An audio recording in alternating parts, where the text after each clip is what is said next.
네, 안녕하세요. 네, 신광철 작가입니다. 오늘도 역시 한국인을 알면 한국이 보인다. 그러니까 한국인을 알면 한국의 정치, 경제, 문화 현상, 역사, 한옥까지도 다 이해할 수가 있습니다. 그런 면에서 우리는 한국인을 알아야 하는 기본적인 마음의 가짐을 가지고 있어야 됩니다. 제가 오늘 강의할 내용은 제가 요거부터 먼저 말씀을 드리고 가는 것이 필요할 것 같습니다. 지금 역사계에는 두 부류가 있습니다. 하나는 환빠가 있고 하나는 식빠가 있습니다. 그러니까 환단고기를 환호하는 환빠가 있고 식민사관을 아직도 옹호하고 있는 식빠가 있습니다. 분명한 것은 나라를 팔아먹은 식민사관 학파들보다 우리의 국가의 융성과 위대함을 찾아내려고 노력하는 환빠가 진정 이 시대에 필요하지 않나 하는 개인적인 생각을 합니다. 그런 의미에서 제가 소설한다는 글을 썼습니다. 한국의 오늘은 우리의 문화유산에 대해서 말씀을 드리는데 일단 고대 문화유산을 한번 살짝 살펴보겠습니다. 저희가 학교 다닐 때 배웠던 것이 이런 게 있습니다. 우리 문화유산을 얘기할 때 보면 역사 출발을 고구려 백제 신라부터 잡았습니다. 물론 저는 아니라고 확언을 하는 사람입니다. 우리는 고대에 분명히 환국과 단국이 있었고 그 다음에 고주선이 있었습니다. 그 다음에 북부여로 이어지는 분명한 우리의 국통맥이 있었는데 그것을 우리는 인정하지 않는 부류가 있었고 그래서 그런 의미에서 제가 오늘은 그 부분은 고대사에 대한 부분은 접어두고 다음 시간에 시간을 만들어서 말씀을 드리도록 하고 오늘은 교과서에서 배웠던 것들에 대해서 여러분들이 전혀 접하지 못했던 내용을 제가 말씀드리려고 합니다. 이 정의는 분명하게 말씀드리지만 제가 내린 정의입니다. 그런 의미에서 조금 오류도 있을 수 있고 여러분들의 비판이 있을 수도 있습니다. 비판이 있다면 기꺼이 받아들일 준비도 되어 있습니다. 우리 삼국을 얘기할 때 지금은 이제 사국이라고 부여까지 넣어서 사국이라고 이야기합니다. 그럼 고구려 백제 신라가 있는데 어떤 문화를 가졌는가를 제가 딱 한마디로 말씀드린다 그러면 고구려의 문화는 저는 남성의 문화라고 얘기합니다. 여러분들이 이게 보고 계신 이 장면을 보시면 정말 멋지지 않습니까? 웅운하고 역동적이고 힘차고 산과 산을 넘고 범을 잡기 위해서 말을 타고 달리면서 활을 쏘는 모습 너무나 멋집니다. 거기다 사신도 저 힘찬 모습 보기만 해도 가슴이 뛰고 우리의 웅운한 모습을 볼 수 있습니다. 이것이 고구려의 모습입니다. 그러니까 고구려의 문화를 저는 한마디로 남성의 문화다 이렇게 얘기를 합니다. 남성적인 문화다. 그 다음에 백제는 여성미를 가지고 있습니다. 그러니까 신라와 백제가 같이 여성미를 가지고 있습니다. 근데 백제는 여성미 중에서도 소박한 아름다운 여인의 모습을 가지고 있습니다. 그래서 이런 내용이 있죠. 거미불로 화이불질인 여러분들이 많이 들어보셨고 옛날에 유흥중 교수께서 여기에 대해서 설명을 한 적도 있고 있었습니다. 근데 이 내용은 유흥중 교수님이 처음 쓴 말이 아니라 삼국사기에 나와 있는 얘기입니다. 검소하지만 그러니까 거미불로 검소하지만 누추하지 않고 화이불치 화려하지만 사치스럽지 않다. 진짜 기품 있는 천박하지도 않고 그렇다고 너무 사치스럽지도 않고 그 중간을 딱 인간적인 내면을 다 가진 뛰어난 기품을 가진 품격 있는 아름다움을 얘기한 것이 바로 이 아름다움이라고 얘기할 수 있는데 이것이 백제의 미라고 얘기할 수 있습니다. 근데 이 기록은 온조가 나라를 세우고 나서 종묘 사당을 짓고 나서 얘기한 내용입니다. 그 종묘를 보고 검소하지만 누추하지 않고 화려하지만 사치스럽지 않다고 얘기를 했습니다. 이 이야기가 결국은 한국미를 지금까지 이어오고 있는 특별한 현상입니다. 저는 이 문장을 보고 지금도 느끼는 바가 아주 특별합니다. 왜냐하면 이렇습니다. 우리가 고구려 백제 신라 가야가 있는데 가야를 빼버리고 얘기를 하더라도 백제가 망하고 고구려가 망하고 그 다음에 신라가 계속 이어서 왔습니다. 물론 그 중간에 발해라는 국가가 또 탄생을 하죠. 근데도 묘한 점은 먼저 망했던 나라에 먼저 뛰어났던 그 문화가 지금까지 이어지고 있다는 겁니다. 백제 문화가 우리의 지금 현주소라고 얘기할 수 있습니다. 한국미를 함축적으로 지금의 조선시대 때까지 이어져서 지금까지 내려오는 걸 보면 거미불화이불체예요. 이건 묘한 현상입니다. 신라의 문화가 지금 전해진 것이 아니라 백제의 문화가 지금 현재 우리 본 모습에 많이 다가와져 있습니다. 이것은 뭔가 더 한번 연구해봐야 될 문제가 분명히 있다고 생각을 합니다. 신라의 미도 역시 여성미라고 제가 말씀드렸습니다. 백제가 소박한 여인의 모습을 가진 거였다면 신라는 아주 빼어난 아름다움을 가지고 있습니다. 여러분들이 지금 보시고 계신 불국사의 전경입니다. 진짜 화려하고 그 다음에 황금의 문화를 만들어내고 그랬습니다. 물론 황금의 문화는 신라에서 김씨가 집권했을 때의 문화가 황금의 문화입니다. 다른 성씨가 집권했을 때의 문화는 황금 문화가 분명히 아닌 걸 얘기할 수 있지만 어쨌든 신라를 통틀어서 황금의 문화를 분명히 말씀드릴 수 있습니다. 그래서 다시 한번 말씀드리면 고구려 백제 신라의 미를 굳이 나눈다면 아주 웅은하고 역동적인 남성미를 가진 것이 고구려고 소박한 여인의 모습을 가진 것이 백제.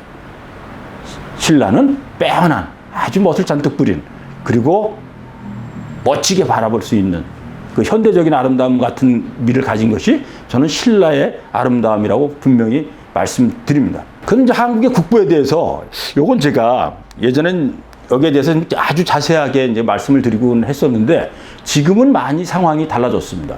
우선 국보에 번호가 없어졌다는 겁니다. 국보 1호라는 것이 사라졌다는 겁니다.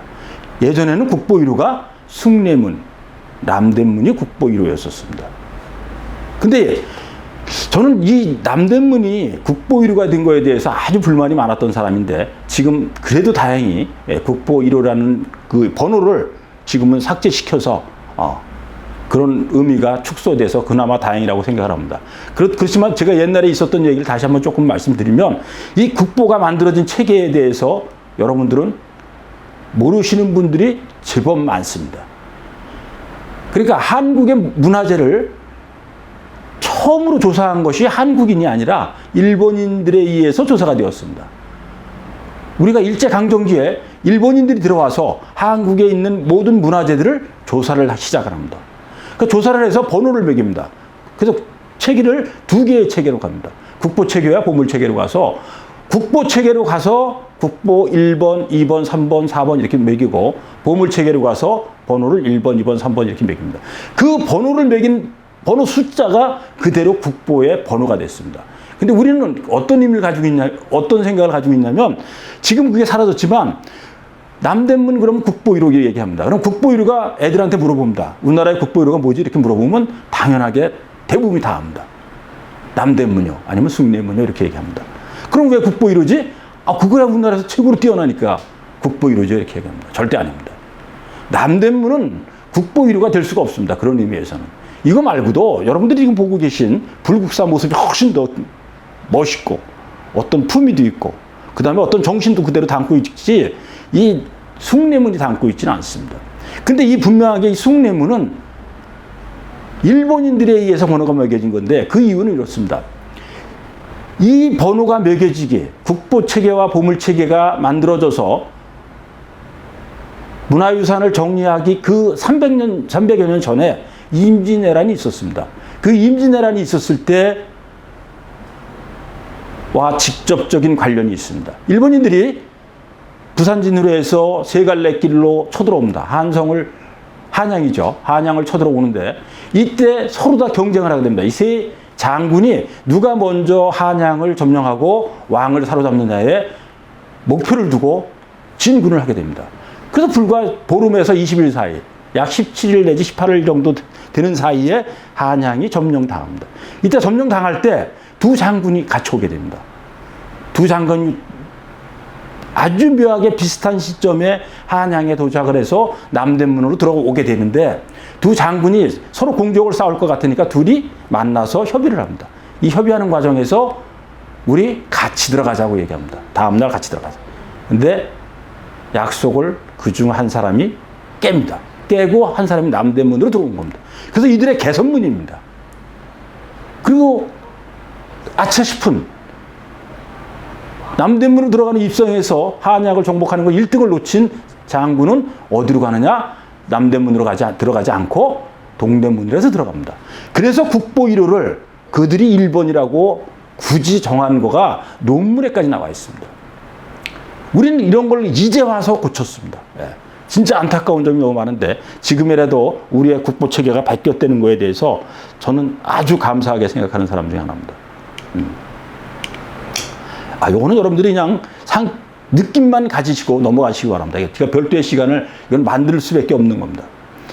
저는 그 피라미드에 대해서 이집트의 피라미드를 많이 이야기하는데 이집트 가자지구에 있는 피라미드보다 더 크고 훨씬 더 많은 것이 있는 것을 아는 분들도 꽤 되실 겁니다. 저는 이거 오래전에 확인을 하고 저는 깜짝 놀랐었습니다. 아니 세상에 이럴 수가. 근데 사실입니다. 중국 서안에 여러분들이 보고 계신 이렇게 네모나 지금 사각형으로 보이는 것들이 그대로입니다. 그게 피라미드입니다. 지금 가자지구, 이집트 가자지구에 있는 것보다 크기도 크고 높이도 높습니다. 근데 한 개가 아니라 엄청난 많은 양이 이렇게 있습니다. 이게. 여러분들이 보고 계신 겁니다. 이게 다 피라미드입니다. 이것이 발견된 지는 아주 오래됐습니다. 항공 촬영으로 촬영된 것을 빼내가지고 세상에 유포를 시킨 거니까 이것은 진짜로 놀라운 얘기입니다. 근데 중국인들은 아직도 여기에 대한 발표를 하지 않고 있다는 것이고, 그 다음에 피라미드는 전 세계에 다 나와 있다는 겁니다. 우리나라만 있는 게 아닙니다. 우리나라에도 강화도 참성단이 있죠. 이 참성단은 세계 어느 나라에나 있습니다. 예를 들면 중남미에도 있고, 북미에도 있고, 남미에도 있고, 유럽에까지 있습니다. 유럽에도 여러 군데에서 지금 발견되고 있습니다. 그 다음에 우리 만주 쪽, 동아시아 쪽에서는 현재 발견되는 것이 상당히 이 피라미드가 많이 있습니다. 이 피라미드가 과연 무엇을 얘기하고 어떤 의미를 가지고 있는 것일까? 저는 동이족하고 깊은 관계가 있다고 감히 말씀드립니다.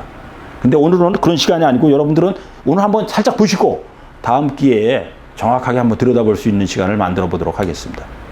이것도 여러분들은 아시는 분들도 많이 계실 거예요. 카자흐스탄의 기념주화입니다. 뭐가 있죠?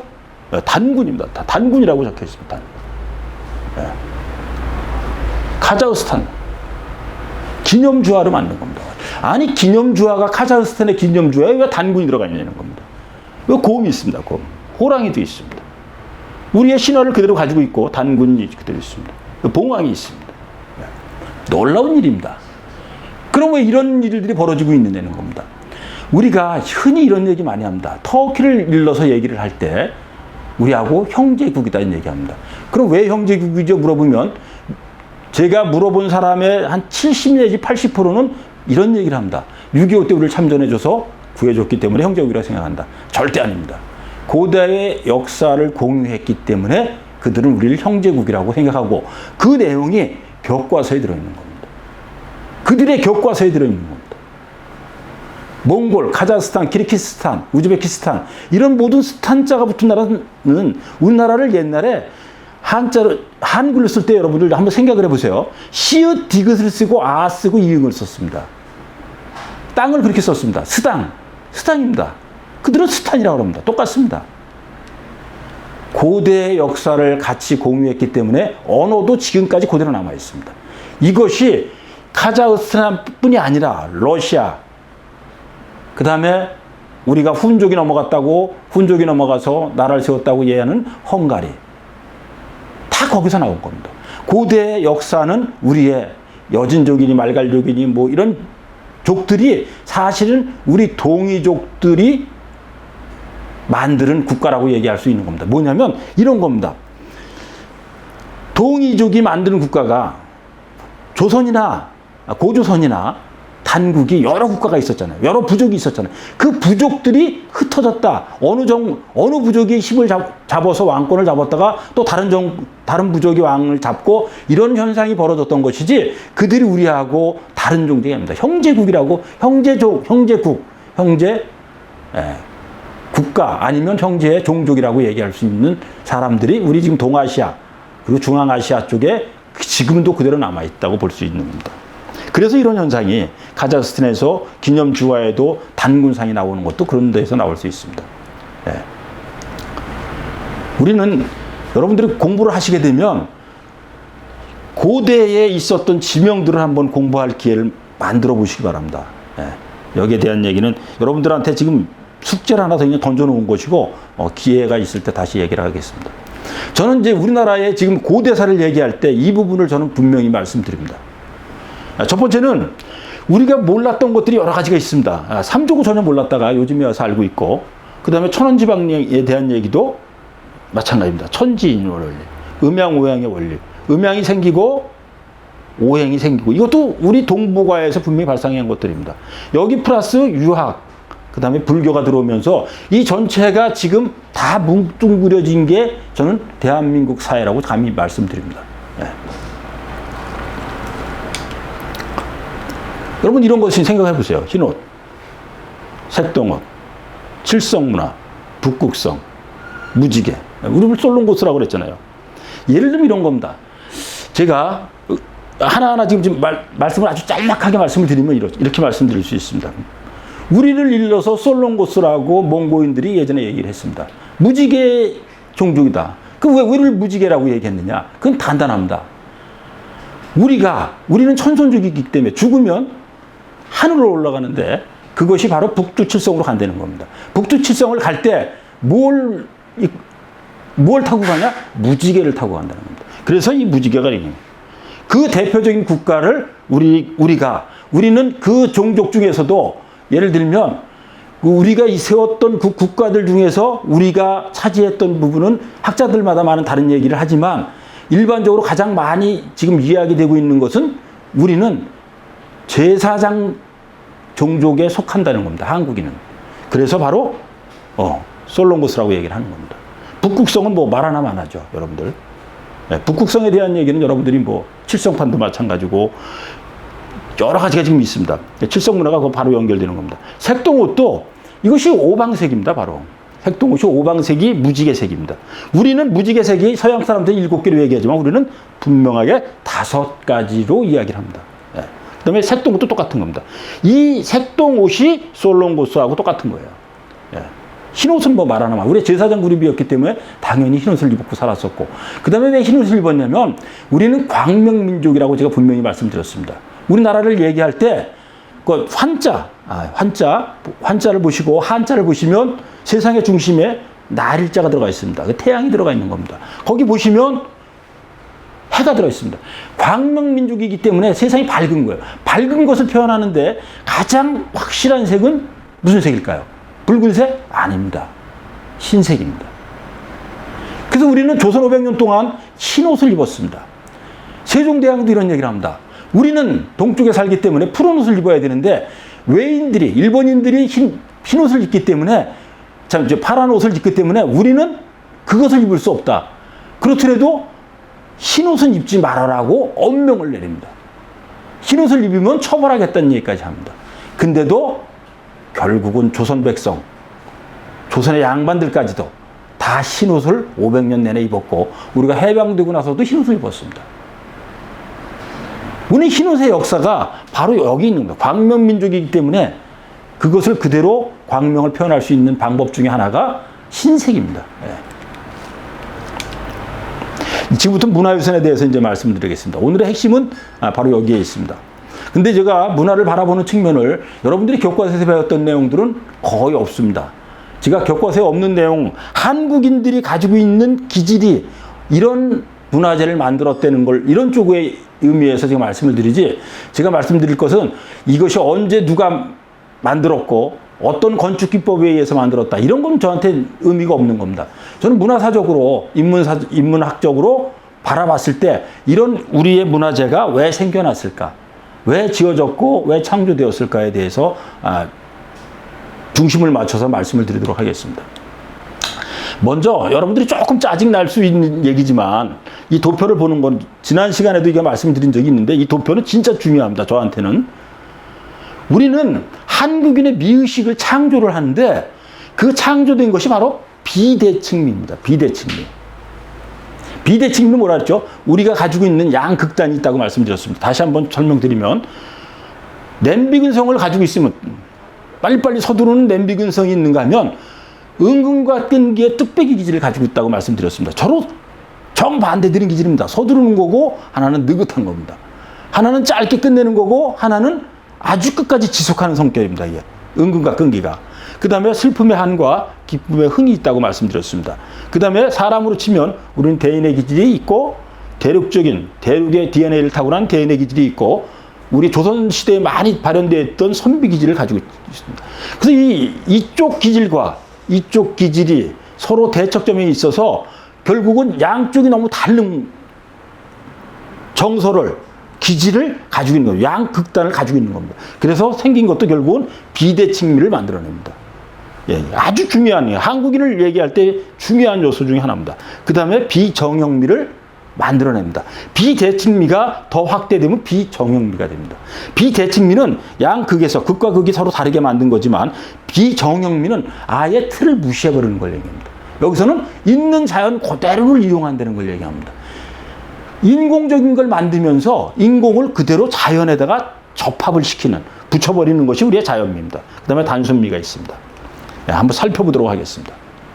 이게 어디죠? 네, 창덕궁입니다.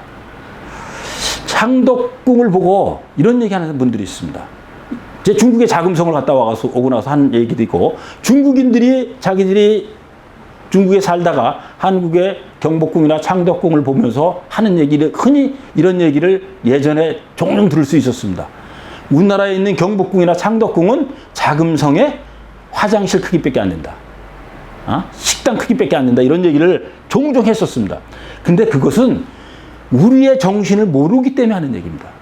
제가 좀 전에 말씀드렸지만 우리는 전혀 다른 양극단을 가지고 있어서 그것을 융합하고 수용해서 새로운 것을 창조해내는 위대한 정신의 문화를 가지고 있는 나라입니다.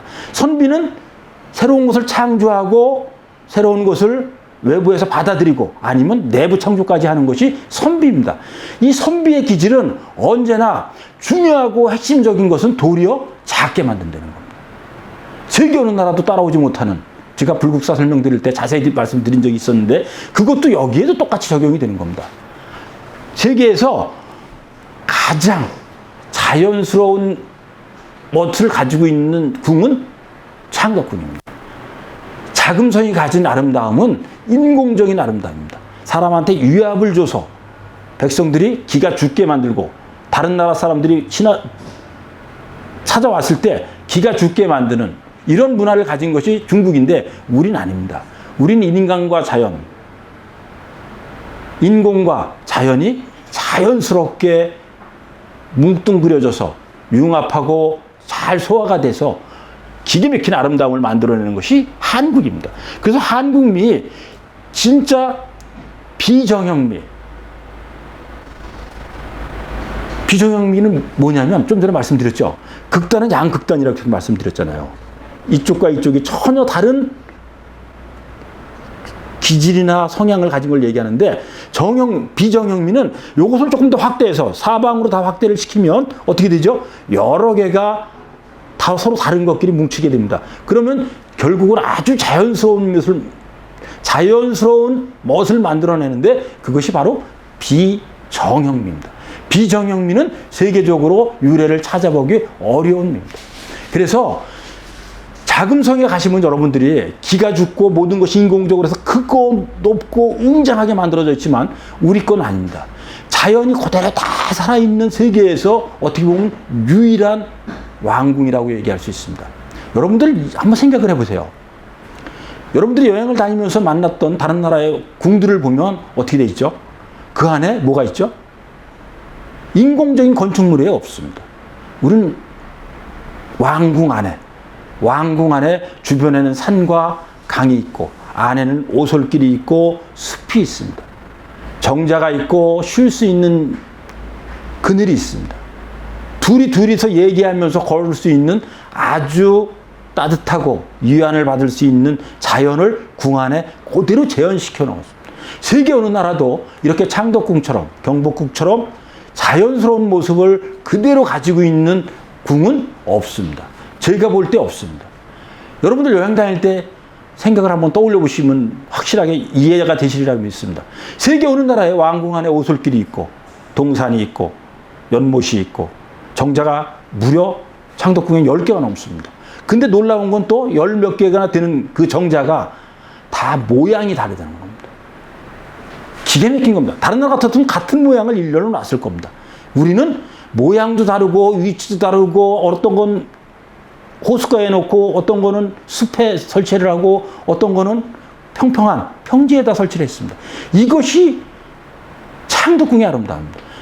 자금성을 구경하고 한국의 창덕궁을 구경한 많은 학자들은 이런 얘기를 하는 겁니다.